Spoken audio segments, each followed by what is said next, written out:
In this lesson, we'll be understanding Forex history.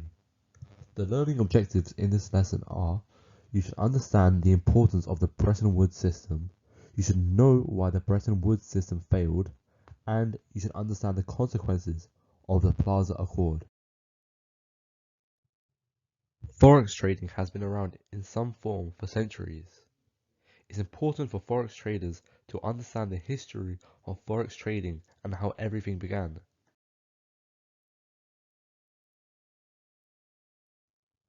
For millennia, gold coins were widely accepted as a medium of exchange.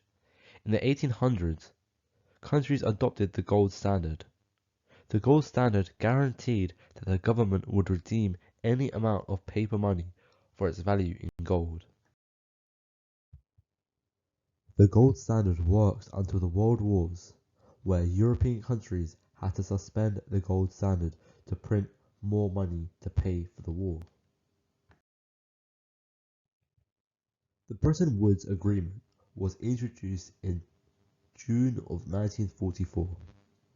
The United States, Great Britain, and France met at the United Nations Monetary and Financial Conference in Bretton Woods, New Hampshire.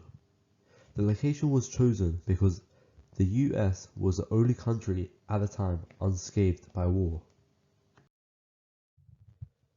Here, at the Bretton Woods Agreement, a reserve currency was established to help countries maintain a fixed exchange rate that never changed more than 1%.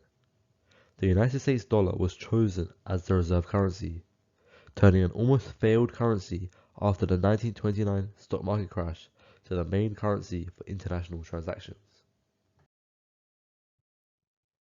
This meant national currencies would now be pegged to the US dollar, not gold.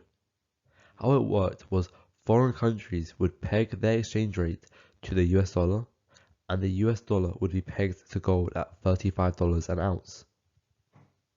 This works because the US held the most gold reserves in the world at the time.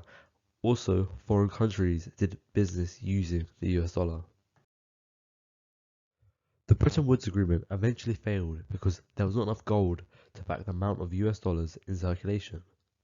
Because the amount of US dollars in circulation increased due to increased government lending and spending, which meant more printing in US dollars. To understand the significance of what this meant when it failed, the Bretton Woods system failing meant that people could no longer exchange dollars for gold, and it led to the free floating of the US dollar against other foreign currencies. And as I said, this allowed the US government to print as much US dollars as they want without backing it with any gold, creating the fiat system as we know it today. In the 1980s, the dollar had appreciated greatly against the other major currencies.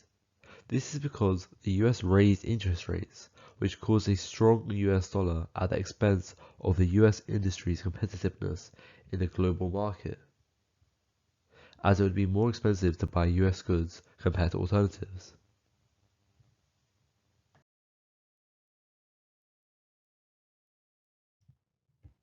This led to the Plaza Accord being signed on the 22nd of September 1985. This led to the depreciation of the US dollar in relation to the Japanese yen and the German Deutschmark by intervening in the currency markets. I would like to say this now.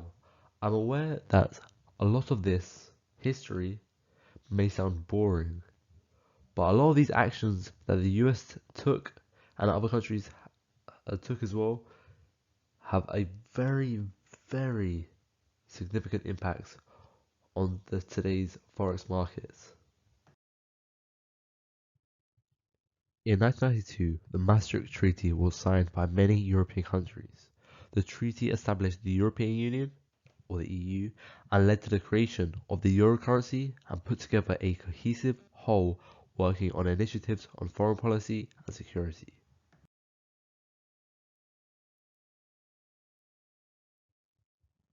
Today, The Forex market is the largest market in the world. Thanks to the introduction of online trading, we now have the opportunities to buy and sell currencies from anywhere at any time. And it has led to a greater number of participants in the market.